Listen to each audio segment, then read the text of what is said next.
এই কলিযুগে আমরা বড় ভাগ্যবান যে, কেননা চৈতন্য মহাপ্রভু যিনি কিনা ভগবান, তিনি ভগবান হয়ে গোলকাঞ্চ পরিত্যাজ্যং লঘুন প্রাণ কারণং কলু গৌরাঙ্গ রূপে লীলা লাবণ বিগ্রহ। অর্থাৎ গোলক বিহারী গৌর হরি সেই গোলকের সুখ ঐশ্বর্য পরিত্যাগ করে আমাদের মতো জীবের কথা ভেবে তিনি অবতীর্ণ হয়েছিলেন নদিয়ায় নবদ্বীপের মাটিতে, তাই তো মা? নদিয়ায় নবদ্বীপের মাটিতে অবতীর্ণ হয়েছে, শুধু তাই নয়, আমাদের মতো জীবগণকে দিয়ে গিয়েছেন এক অমূল্য সম্পদ, যা হল সুধা মাখা হরিনাম। এই হরিনাম হচ্ছে অমূল্য সম্পদ, কেননা এই কলিযুগে আমরা কলির জীব যা কিছুই করো না কেন, হরিনাম ছাড়া জীবের গতি নাই।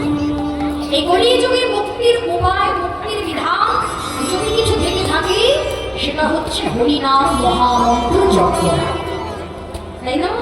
এই কলিযুগে তুমি যে যাই কর্ম করো না কেন, যদি একবার গৌরের চরণে তুমি স্মরণ না করতে পারো, আশ্রয় না নিতে পারো, তাহলে এই জনমটা কিন্তু বিফলে যাবে, আশার যাওয়া সার হবে। এই গৌরাঙ্গ মহাপ্রভু আমাদের মতো জীবের কথা ভেবে নদিয়ায় নবদ্বীপে এলেন। আর নদিয়ায় নবদ্বীপে এসে তিনি বেশিরভাগ সময় কোথায় বসে হরিনামে বিভোর হয়ে থাকতেন বাবা? শ্রীবাস আমিনার মাঝে। ভক্তগণ সঙ্গে লই মহাপ্রভু শ্রীবাস আমিনার মাঝে হরিনামে প্রেমে বিভোর হয়ে থাকতেন। তাহলে এই যে শ্রীবাস, শ্রী অর্থাৎ সুন্দর, বাস শব্দে বাসা, তাহলে শ্রীবাস কথার অর্থ হচ্ছে সুন্দর বাসা। তাহলে তোমার সেই শ্রীবাস আমিনা শুধু কি নবদ্বীপে আছে? দেখো, শুধু নবদ্বীপে আছে না, আমাদের প্রত্যেকটা জীবের হৃদয় মন্দির খুঁজলে, প্রত্যেক ভক্তের হৃদয় মন্দিরে শ্রীবাস আমিনা খুঁজে পাওয়া যাবে। তবে ওই যে বললাম, শ্রী শব্দে সুন্দর, বাস শব্দে বাসা, অর্থাৎ যে ভক্তের বাসাটা সুন্দর হয়, সেই ভক্তের হৃদয়ে ভগবান সর্বত্র বিরাজমান থাকে। তাহলে মাগো, এই যে শ্রীবাস পণ্ডিত, শ্রীবাস পণ্ডিতের ঘরে মহাপ্রভু যে হরি নামে প্রেমে বিভোর হয়ে থাকতেন, তাহলে শ্রীবাস কত বড় ভক্ত চিন্তা করো। যার আমিনায় মহাপ্রভু অন্তরঙ্গ ভক্তগণ সঙ্গে লয়ে হরি নামে প্রেমে বিভোর হয়ে থাকতেন, ভক্ত না হলে তো তার গৃহে যেতেন না। কিন্তু এই যে শ্রীবাস, তিনি কিন্তু মাগো প্রথম জীবনে আমার মহাপ্রভুর ভক্ত ছিল না। কেন ছিল না? কেননা শ্রীবাস পণ্ডিত ছোট থেকে ন্যায় বিদ্যা নিয়ে পড়াশোনা করেছিল, যার জন্য ছিল তার বন্ধু অগাধ পাণ্ডিত্য। আর পাণ্ডিত্য থাকার কারণে তার মনে ছিল সে সবকিছু যুক্তি তর্ক দিয়ে বিচার করতে। দেখবেন মা, এই জগতে আমাদের প্রত্যেকটা জীবের মধ্যে দেখবেন 4 প্রকারের অহংকার। কেমন অহংকার? কারো দেখবেন বেশি পড়াশোনা করে বিদ্যার অহংকার, কারোর বাবার ধন ঐশ্বর্য বেশি থাকলে, ধন সম্পদ বেশি থাকলে দেখবেন ধনের অহংকার। আবার কারোর দেখবেন গ্রুপের অহংকার হয়, আবার কারোর জাতির অহংকার। তাহলে 4 প্রকার অহংকার আমাদের মতো প্রত্যেকটা জীবের কোনো না কোনো একটা দেখবেন আছে। শ্রীবাস পণ্ডিত অহংকারী ছিলেন, সব কিছু যুক্তি তর্ক দিয়ে বিচার করতে। কিন্তু বৈষ্ণব কবি বলছে, শোনো যে এই জগতে তুমি যা কিছুই যুক্তি তর্ক দিয়ে বিচার করো না কেন, ভগবানকে কখনো যুক্তি তর্ক দিয়ে বিচার করতেছেন না। তুমি যত যুক্তি তর্ক দেখাবে, তত হৃদয় থেকে ভক্তি চলে যাবে।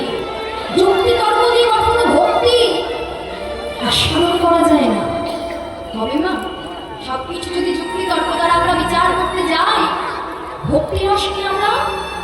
সেই আস্বাদন থেকে বঞ্চিত হব। ভক্তি তো যুক্তি তর্ক দিয়ে হবে না, ভগবানকে চেনা যাবে না। শ্রীবাস পণ্ডিত অহংকারী ছিলেন, কিন্তু ঘটনাটা ঘটে গেল কোন দিন থেকে? যখন শ্রীবাসের বয়স হল 17 বছর। 17 বছর বয়সে শ্রীবাস পণ্ডিত ঘুমের ঘরে দেখতে পেলেন মা এক দীর্ঘাদেহী পুরুষ এসে শ্রীবাসকে বলছে, শ্রীবাস, তুমি তোমার জীবনে 17টা বছর কাটিয়ে দিলে, কিন্তু শ্রীবাস, তুমি নবদ্বীপে এসে যে নবদ্বীপে গৌর হরি এসেছে, সেই নবদ্বীপে এসে কখনো সাধন ভজনযোগ্য দেহকে, কৃষ্ণ ভজনের দেহকে, শাস্ত্র বলে এই মানব জন্মটা হলো সাধন ভজনযোগ্য জন্ম। সেই স্বর্গের দেবতারাও বাঞ্ছা করে আমাদের মতো মানব হইতে, কিন্তু মানব হয়ে কেন যাবে 84 জনিতে? কেননা মা, আমরা প্রত্যেকটা পুরীর জীব, যারা যারা সাধন ভজনযোগ্য পরিপূর্ণ দেহটা পেয়েছি, আমরা কিন্তু সবাই জানি 1-2 দিন ভ্রমণ নয়, 84 লক্ষ জনের ভ্রমণ করতে হয়, তারপরেই পাওয়া যায় এমন সাধন ভজনযোগ্য দেহ। তাহলে তুমি সাধন ভজনযোগ্য দেহ পেয়ে, কৃষ্ণ ভজনের দেহ পেয়ে, তুমি কখনো আমার গৌর হরির চরণে আশ্রয় নিতে পারলে না? কখনো হরি ভজন করতে পারলে না? বৃথায় জন্ম হারাই দিয়েছ। তাই আমি তোমাকে বললাম, আজ তোমার জীবনের শেষ দিন, আজকে যে কোনো সময়ে তোমার মৃত্যু হবেই হবে। যেই বলেছিলাম শ্রীবাস পণ্ডিত ঘুমিয়েছিলেন, ওই দুঃস্বপ্ন দেখে দুঃস্বপ্ন দেখে কেউ ঘুম থাকতে পারে? শ্রীবাস চমকে উঠে মনে মনে ভাবছে, সত্যি তো, এত সাধন ভজনযোগ্য দেহ পেয়ে, কৃষ্ণ ভজনের দেহ পেয়ে আমি কখনো আমার গৌর হরির ভজনা করলাম না, আমি কখনো হরি বলা জনম পেয়ে হরিনাম করলাম না। আজ আমার তো মৃত্যু হবে, কিন্তু মৃত্যুর পূর্বে আমি একটু গঙ্গা স্নান করে আসি। যে গঙ্গায় স্নান করলে মা গঙ্গা নাকি সকল প্রকার পাপ হরণ করে নিতে পারে। সাধন ভজন তো হয়নি, তাহলে আমার এই দেহ হলো পাবে দেহ, কিন্তু এই পাবে দেহটা মৃত্যুর পূর্বে যদি গঙ্গা স্নান করতে পারি, এই গঙ্গা স্নান করতে চলেছি। গঙ্গা স্নান করে ফেরার পথে মা শ্রীবাসকে দেখলেন পথের মাঝে দেবানন্দ পণ্ডিত অগণিত ভক্তগণ সঙ্গে লই ভগবান কথা আলাপন করছে। যে ভগবান কথা আলাপন করছে, আস্বাদন করাচ্ছে ভক্তগণকে সঙ্গে লই, মনে মনে চিন্তা করছে, তাই মৃত্যু তো হবে, কিন্তু মৃত্যুর পূর্বে যদি একটু হরিকথা শ্রবণ করতে পারতাম। এর জন্যই বলে না, হরিনামে অনেক কিছু সম্ভব হয়, অসাধ্য সাধন। যদি কারো মৃত্যু যোগ থাকে হরিনাম শুনতে এসে, সে যদি এক মনে হরিনাম হরিকথা শুনতে পারে, যদি কর্মমূল থেকে শ্রুতিমূল থেকে হৃদয়ে গিয়ে হরিনামে পৌঁছায়, আর হৃদয়ে যখন পৌঁছাবে, হৃদয়ে পৌঁছানোর সঙ্গে সঙ্গে কৃষ্ণ কৃষ্ণ বলতে নিয়ে দেখবেন নয়ন বাড়ি মনীষিত হয়। অনেক ভক্ত দেখবেন হরিনামে কাঁদে, লীলাটা অনুভব করে, আস্বাদন করে, হৃদয়ে প্রবেশ যখন করে, সেই ভক্ত স্থির থাকতে পারে না। ওই ভক্ত কৃপায়, সাধুর কৃপায়, মহতের কৃপায় কৃষ্ণ নাম উচ্চারণ করতে করতে নয়ন ধারা যদি মনীষিত হয়, তাহলে জানতে হবে সেই ভক্তের সর্বসিদ্ধি হয়।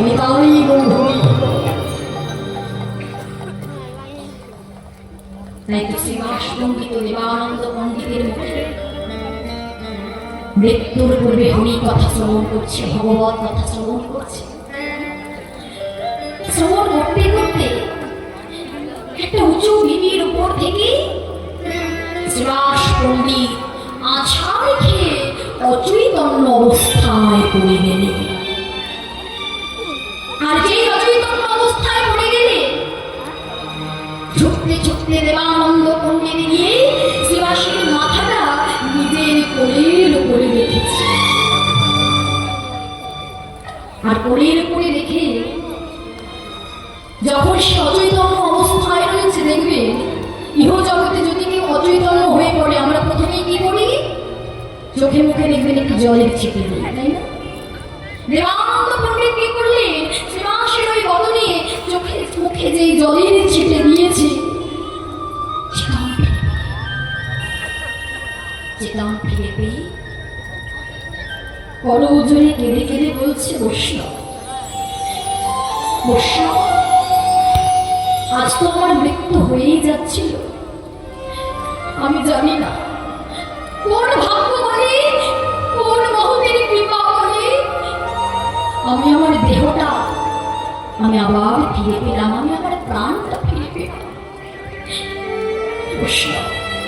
আপনার স্ত্রী বদনে হরি কথা শুনতে এসে আমার প্রাণ আমি ফিরে পেলাম।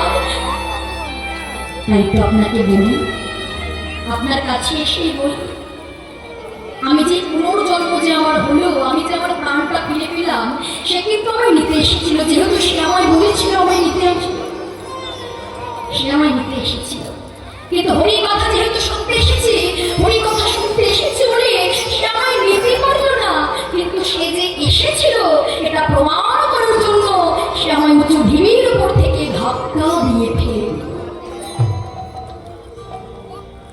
তাই তো বলি বৈষ্ণব, আজ থেকে আমার দেহ হৃদয় জীবন যৌবন মন প্রাণ আমার মধ্যে যা কিছু আছে আমি সব কিছু আমি আমার গৌর হরি চরণে সঁপে দিলাম। আজ থেকে জানলাম আমার এই দেহের মালিক যদি কেউ হয়ে থাকে সেটা অন্য কোনো জন্ম, এই দেহের মালিক যদি কেউ হয়ে থাকে সে হলো আমার শ্রীকৃষ্ণ চৈতন্য মহাপ্রভু।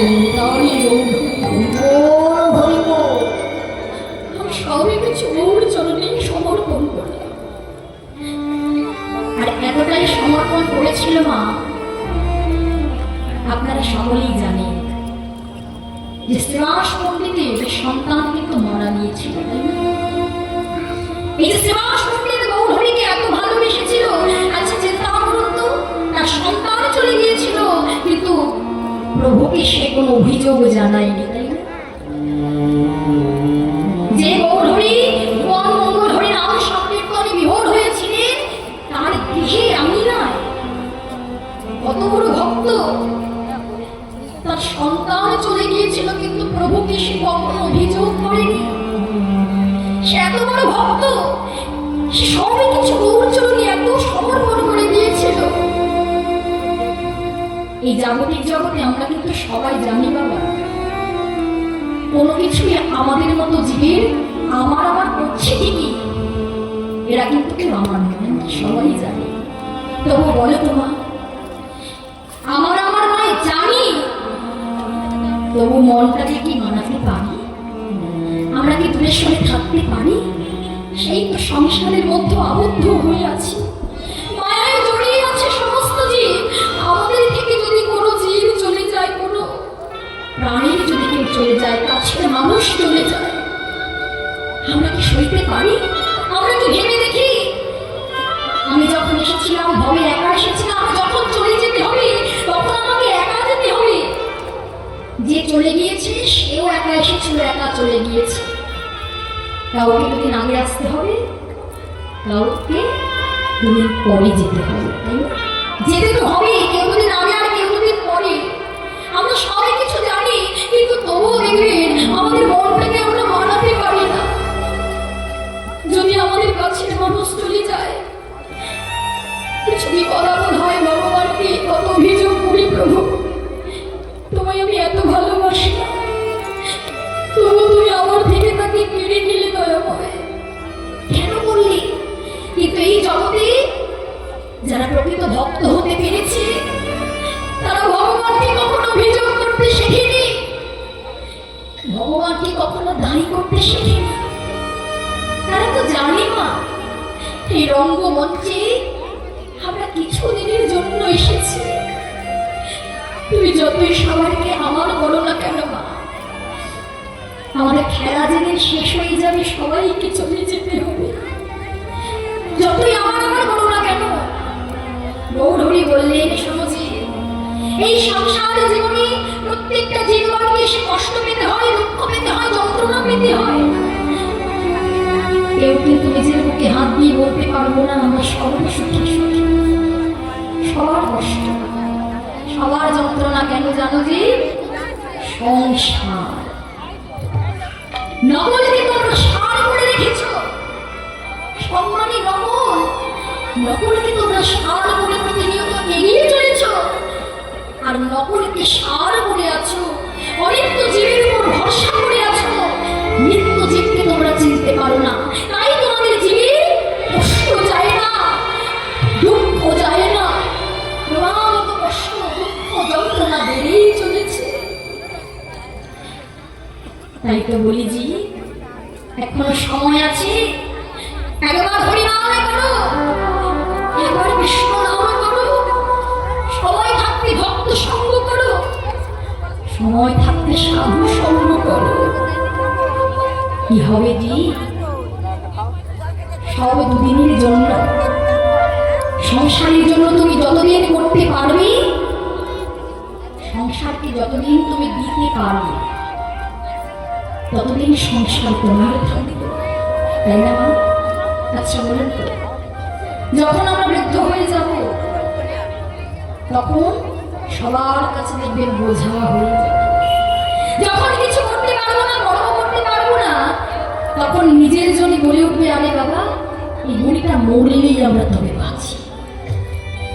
তাহলে যাদেরকে আমরা আমার আমার করে আপন জন ভেবে ছোট থেকে বড় করে চলেছি, সকলকে আঁকড়ে ধরে নিয়ে আমরা বেঁচে আছি।